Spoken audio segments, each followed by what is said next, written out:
వార్షికోత్సవానికి వచ్చి దీన్ని జయప్రదంగా గావించినందుకు మా ఆర్ట్స్ కాలేజీ తరఫున మీ అందరికీ కృతజ్ఞతలు తెలుపుతున్నాను. ఇకపోతే తర్వాత కార్యక్రమం నేను రచించిన హాస్య నాటిక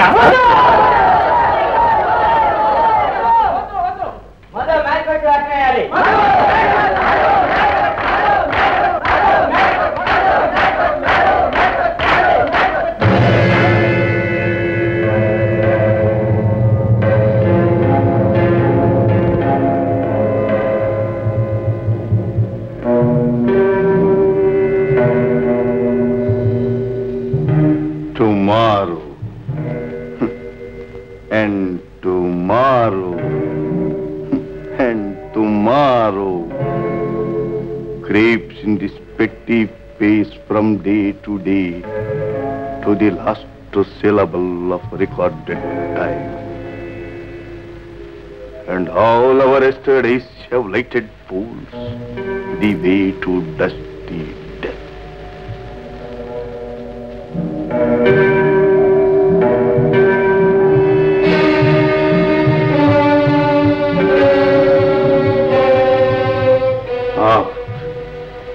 Out.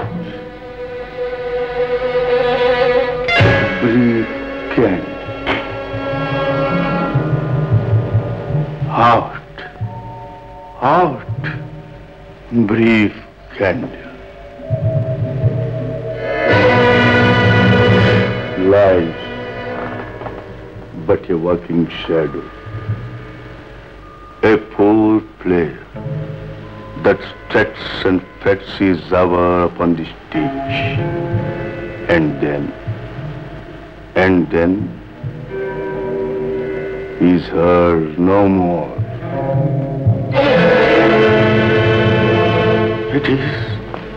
It is a tale told by an idiot, full of sound and fury, signifying nothing.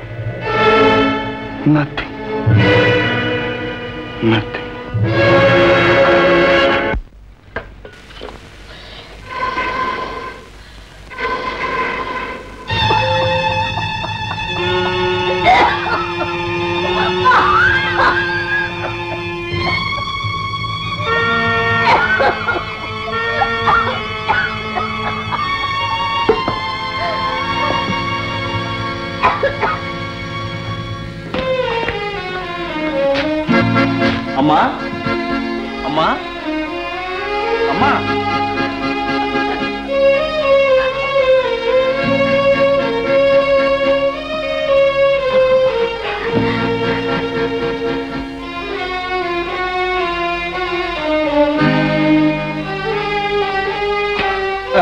చూసావమ్మా, ఈ సంవత్సరం కప్పులన్నీ నావే.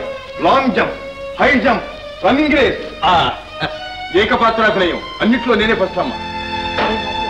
ప్రతి సంవత్సరం నువ్వే గెలిస్తే ఎలారా? అదేమిటమ్మా వాళ్ళు బాధపడరు? సరే బాగానే ఉంది, ఎవరో బాధపడతారు, మనం ఓడిపోతామా? ఏదో మన తడాగా చూపించాం, ఉన్నవన్నీ లాగేశాం.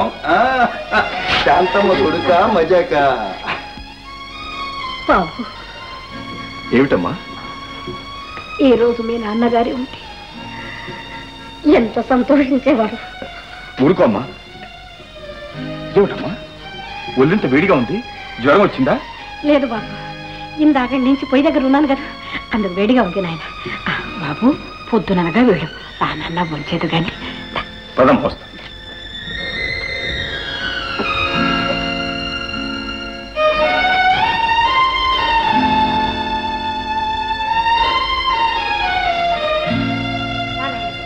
ఇవాళ భలే ఆకలిగా ఉంది, స్వప్న వడ్డించమ్మా.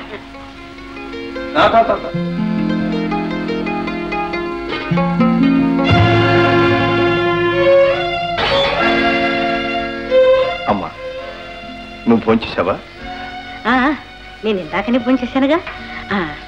అదే బాబు, అదే మన పక్కింటి కాంతమ్మ గారు లేరు, ఆమెకు మనవడు పుట్టాడు. ఈవేళ బారసాల. ఇందాక ఇన్ని మిఠాయి ఉంటలు లడ్లు తెచ్చిచ్చింది. నాకు ఆకలిగా ఉండింది బాబు, భోంచేశాను. అబ్బా, ఎంత ఎక్కువైందనుకున్నా. అమ్మా, నా దగ్గర ఎందుకు దాస్తావమ్మా?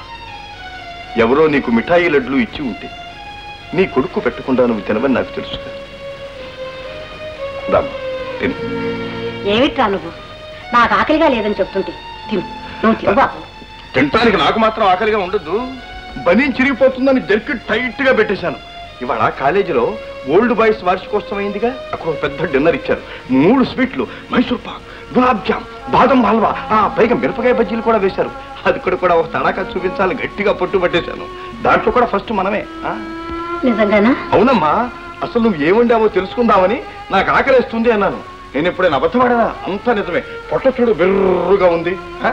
ఇట్టుంటూ నా తరం కాదు. చూడమ్మా, తినమ్మా తినమ్మా. అమ్మగారు మంచిది అమ్మా.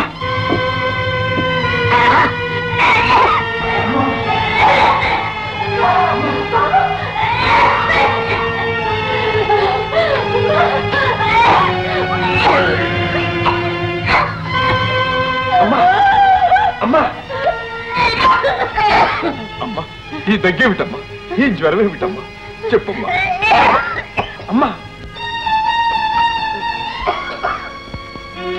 అమ్మా, సమయానికి వచ్చాం. మా అమ్మకి దగ్గు తెరలుగా వస్తుంది. నేను వెళ్ళి డాక్టర్ని తీసుకొస్తాను. కాస్త చూసి ఉండమ్మా.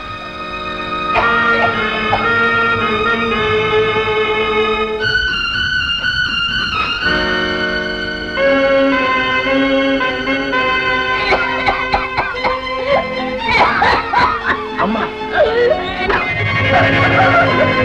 అమ్మా, ఏమిటి రక్తం? ఏమిటి రక్తం? మా అమ్మకి ఎలా ఉంది? రండి.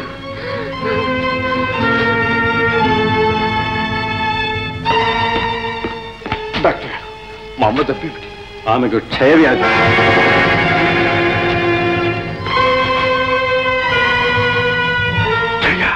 అవును, ఇప్పటికే వ్యాధి చాలా ముదిరిపోయిందని నాకు అనుమానంగా ఉంది. డాక్టర్, మా అమ్మని ఎలాగైనా బ్రతికించండి డాక్టర్. ఇంతవరకు వచ్చిన తర్వాత నేను చేయగలిగిందంటూ ఏమీ లేదు. మీరు వెంటనే ఆమెను శానిటోరియంలో చేర్పించండి. అంతవరకు ఈ మందులు వాడుతూ ఉండండి.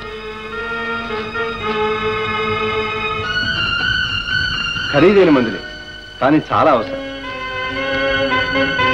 పర్వాలేదు, ఉంచండి. Thank you doctor. It's all right.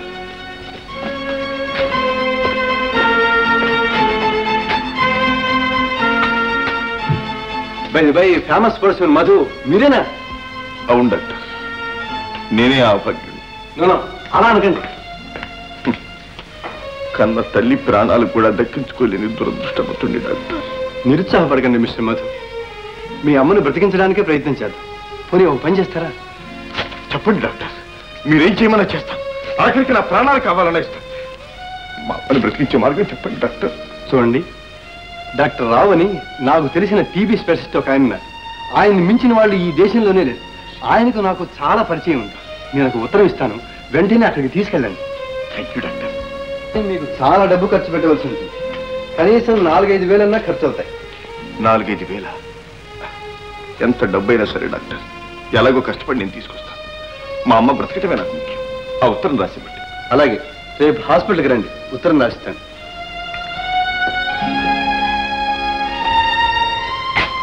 Thank you doctor. Thank you.